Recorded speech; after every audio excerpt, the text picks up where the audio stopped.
more things I want to go over. On my personal level, but I do want to quickly go over my, or probably won't be quickly as always, but I do want to go over my thoughts on Only Murders in the Building Season 2. Obviously, I did make a stream about 2 weeks ago, giving my thoughts on Only Murders in the Building Season 1. And, you know, without completely going back over it, I loved Only Murders in the Building Season 1. I thought it was fantastic. After that, I completely binge watched Season 2, and I watched the finale of Season 2 on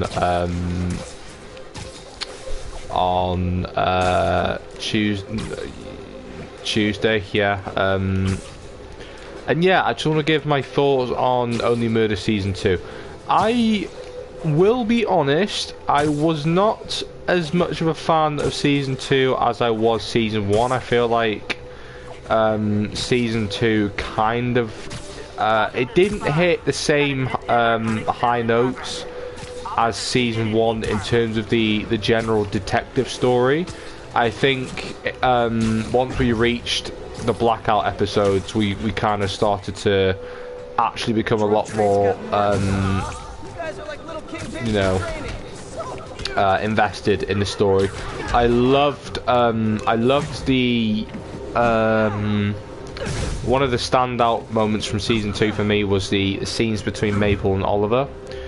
No, not Oliver, Theo. Although Oliver did have a really good arc this season, I think he definitely, in my opinion, had the best growth of any of the characters here in the show. I think he had such an amazing arc in Season 2, and honestly, probably one of the MVP players. You know, I genuinely like the story, Oliver's story in Season 2. But yeah, I don't think Season 2 hit as high as Season 1 did. I think the personal dramas felt a lot more authentic this time around, which I was really happy with, but the actual detective story and the big reveal on who killed Bunny Fogler, I really wasn't that, like, shocked. Like, I was a bit disappointed. I will admit, I was fairly disappointed. I was becoming intrigued when we found out that Glitter Guy was the crooked detective. I thought that was interesting, but then when it got to the whole Cinder Canning thing, I was like, yeah, this is kind of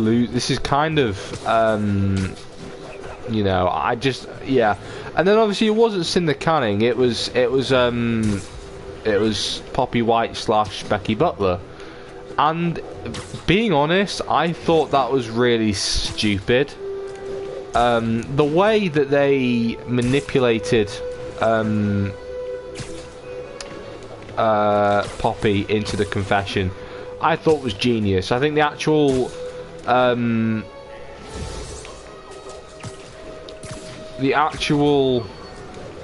like execution of finding out the murder was really good.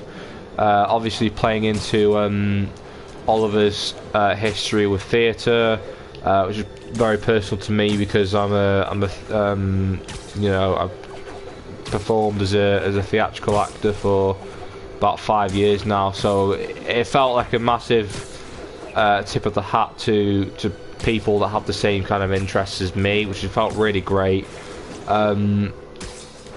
I genuinely think that my only problem with it is that I didn't care as much as I should have.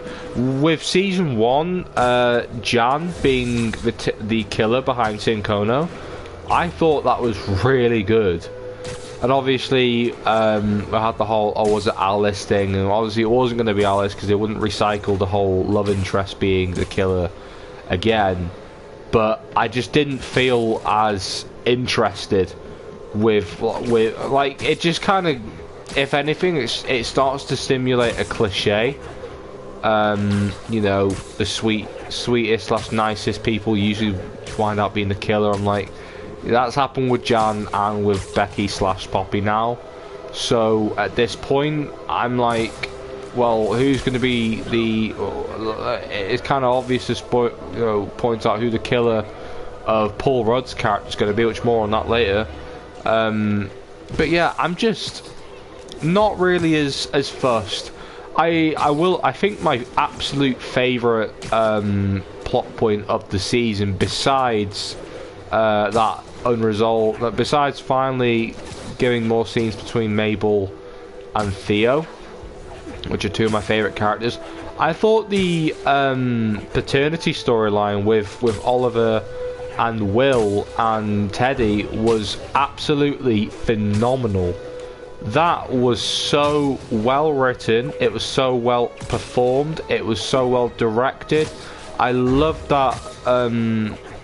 I loved it. I really did. It felt so nitty gritty.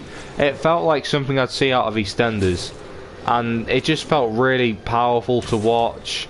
And you know, the whole well, you know, Teddy might be Will's father, but Oliver will always be his dad. It was a really beautiful performance between Oliver and Will. It was such an amazing scene, and also the fight in the elevator was just hilarious. I loved it. It was hilarious, but then it became really serious, and you know, it kind of gave me vibes from the well, that was cool. From Falcon and the Winter Soldier, when Bucky and Sam are basically they're having a bit of back and forth banter in the therapy session, and then it all becomes really serious the moment Bucky asks why he gave up the shield. It was such a tense moment, and that's the kind of vibe I got from the elevator fight in this season of Only Murders in the Building. It was so good. The Charles stuff was kind of dry this season. Charles is definitely a character I've massively grown to love. I can't say he's my favourite character. That still has to go to Mabel. She just feels the most developed and the most authentic, and you know, I think with Charles this season, it was more so beginning to Charles. All of their main arcs consisted of their combat of loneliness in season 1. So the development of their personal character arcs in season 2 was all kind of separated to some degree. You know, Mabel was trying to kind of come to terms with her past more. Charles was kind of trying to you know, make a future for himself, you know, as a role model to Lucy, and you know, getting the role back on Brazos, like that was kind of cool. In all fairness, it was great. It was great seeing Charles genuinely happy a lot this season. And Oliver, I feel like his arc was more so trying to preserve his present relationship with Will, and you know, that you could really tell that Oliver absolutely loves his son, and even though he might be a tad narcissistic, a tad egocentric due to his theatrical feats, you can tell that he genuinely loves his son, and he is, in all fairness, a really good father to Will. I thought the flashback scene where Oliver was I can't remember the name of the game. It's like Werewolf, where we're trying to convince that you're not the killer if you get the killer card, and you're trying to figure out who the killer is. I can't remember what the name of that game was. It was back in early season 2. But you know, the whole tells thing, finding out people are lying, I thought that was so well done. And the scene with Oliver tucking Will into his bed, and it was such a beautiful scene, and I genuinely loved Oliver's character development this season, and I think the ending as well. The ending of season 2 definitely got me hooked. A year passes. It kind of... I loved what they did, because they kind of set up season 2 as a finale to both seasons 1 and 2's arcs. Because obviously the very first very first scene in the show is the flash forward to Bunny Fogler's death. And obviously you have the whole Tim Kono mystery to solve as well, and then it all kind of leads up to that. But now we finally have the resolution of that arc. We're now moving into completely new territory where we don't really know what occurs. I do get the feeling that season 3 is going to have a lot of flashbacks to what happens in the year between the ending of the you know, who killed the Bunny Fogler case, and you know, the end of Paul Rudd's character's case. Which the cameos in this series were brilliant. We got one from Mark Consuelos as Maple's father. Keep on Maple, it's Mabel. Obviously Mark Consuelos, he played Hiram Lodge in Riverdale before he left the show in a series exit for him in season 5. You know, I'm so glad he's getting... Mark Consuelos getting much better scripts now, because Riverdale's kind of gone to crap. Genuinely really like his performance as Mabel's father. I thought that was really authentic, really genuine, and honestly, I'm glad that they did cast him. And obviously Paul flipping Rudd, Ant-Man himself, Ant-Man, you know, Avenger. Got a new movie coming out in February, like Ant-Man. That was so good. I was not expecting Paul Rudd to show up in Only Murders in the Building. That was a nice surprise. And obviously, I don't think it's the last we'll see of him, because obviously he will be quite important to season 3, as he is obviously now the new victim of the murder case. So I do think we will be seeing a few more scenes of him. I don't think we'll be seeing too much of him. I think he'll probably show up. He'll probably show up before they start filming. Well, I reckon season 3 will be out way before the Kang Dynasty starts production and Secret Wars on the Marvel Studios 2 New Avenger movies. That's even if, you know, Ant-Man's in it, because he wasn't in Infinity War when we all thought it was going to be. But oh, I'm getting a screenshot of that. But yeah, I just really do get the feeling that we are going to be seeing more of Paul Rudd as this actor victim.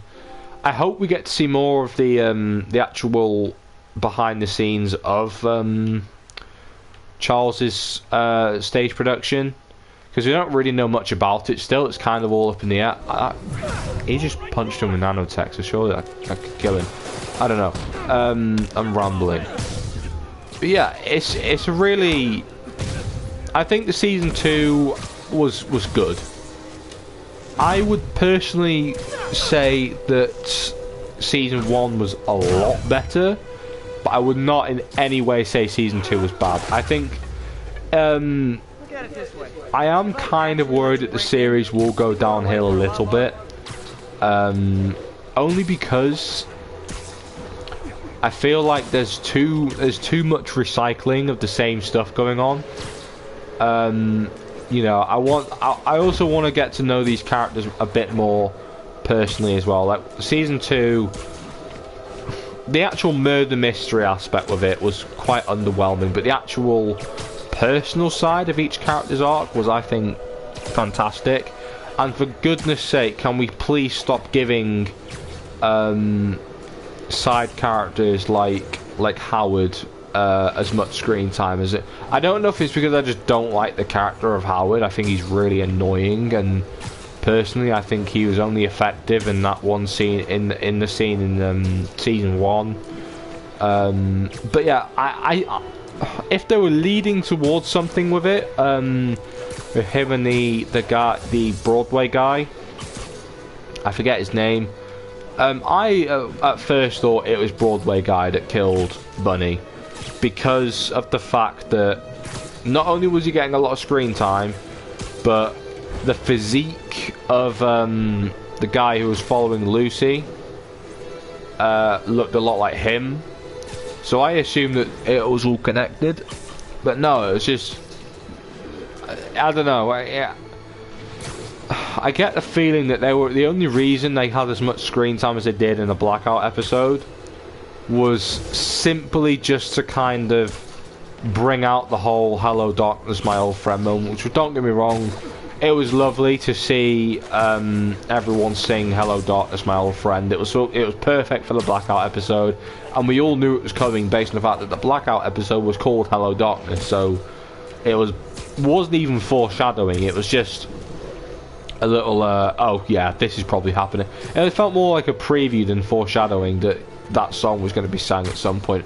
I'm glad it was in a cappella, just because I feel like it would have been too obvious to make it, you know, just have the original singer, original artists of that song. Yeah, I just thought it was kind of predictable, but why did we get so much going on with how... is Howard going to be a killer? Is it setting up season 3? Is he going to be the one who kills... You know, if that's the case, then I understand it, but I just don't like the character. I find him annoying. It's nothing against his sexuality at all. I feel it's stupid I even have to mention that, but you know what people are like these days. They have a hissy fit over anything. I don't really... It's nothing to do with his sexuality or anything. I just find the character really one-dimensional, really basic, and just extremely boring. I don't know. Like, it felt on a play on the whole crazy cat lady thing. Oh, okay. Crazy cat lady thing, and I just got sick of it. He got every scene he's in got really old really quickly.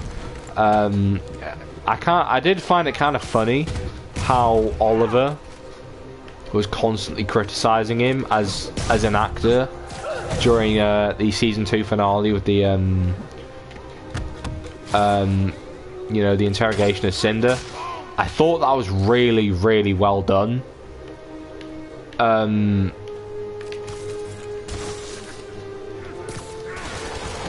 You know, I can't say that I personally, I don't want to see any of Howard in season 3 unless he actually does something, or unless he actually contributes to the story. Well, if he hasn't, he just feels like a really, you know, it's not even a whole, like, I don't know how to describe it. I really don't. I'm just like, alright, think of Jimmy Woo from WandaVision and Ant-Man and the Wasp. He was annoying, yes, but he actually kind of did something, you know, with Ant-Man and the Wasp. He was... it wasn't Ant-Man's parole officer. He was the FBI agent that was constantly checking up on him, making sure he wasn't breaking the law. And in WandaVision, he was directly involved with the Westview anomaly. He was annoying, but he actually did something. You know, personally, I don't really want to see more of Jimmy Woo. I think he's a bit... he is annoying. I don't really care for him at all. You know, but he did something. That's not the same with Howard Morris in Only Murders in the Building. He's had his... Well, he served his purpose. He didn't even have a purpose. I know that sounds really cynical and horrible to say, but he genuinely didn't. He did nothing. He did nothing actually interesting for the story. But yeah, I really did. I genuinely did enjoy this season. I genuinely did. If you know, I've said I have my fears for season 3, but I'm also really excited for season 3. You know, I think the series is definitely something I'm very excited to continue watching. You know, I hope that we see more of a lot of things and less of a lot of others, as I just had quite an extensive rant on Howard Morris. You know, I would quite like to see more of characters like Theo, see him get a much bigger role. Alice, I thought Alice was really cool. I did chuckle quite a lot when she called I forget the name. I forget who it was. I think it was Poppy. I don't know, she called someone a twat and I thought it was really funny.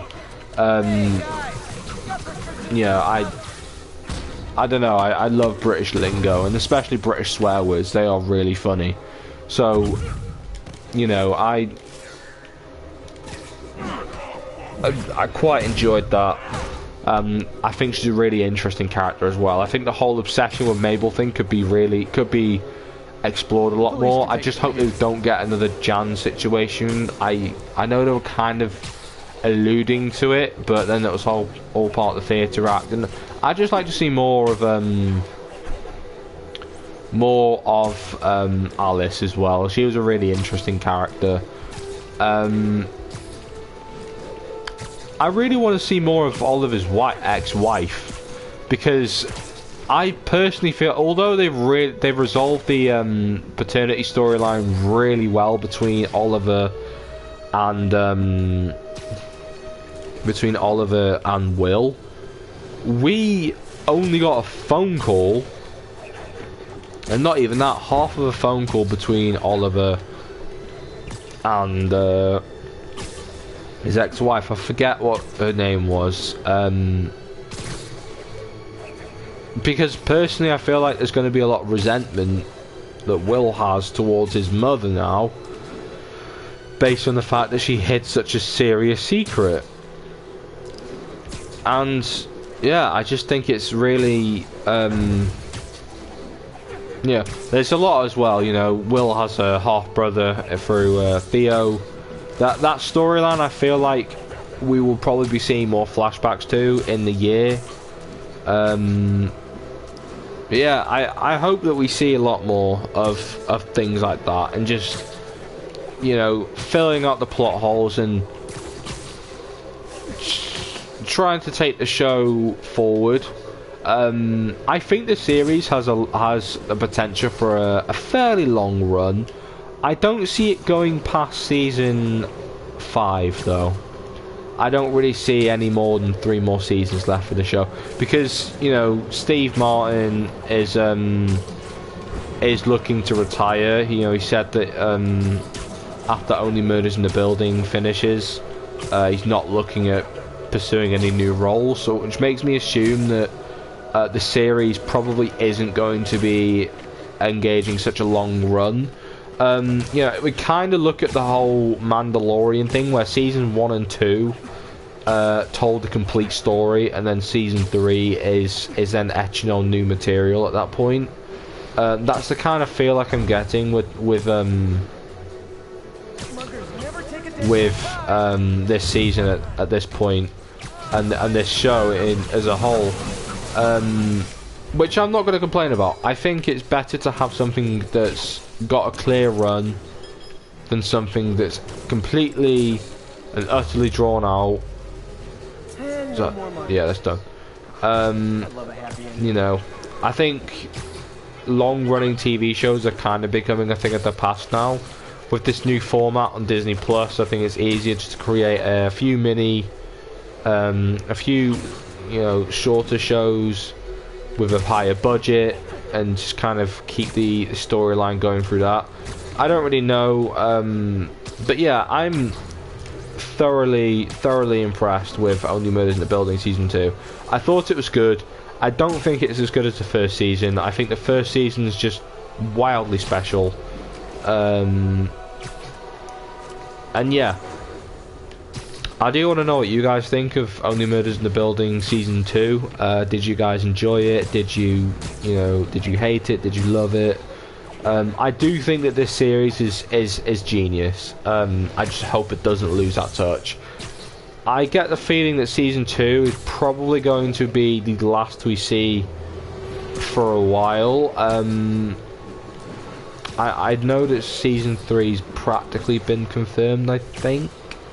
There's been no release date or anything, so I assume that we're done for Only Murders this year, unless they start filming season 3. I don't really know what they've all got in the pipeline. Hopefully we get some news eventually, because I feel like this is Hulu's next big hit. You know, we've had things like Pam and Tommy, we've had things like you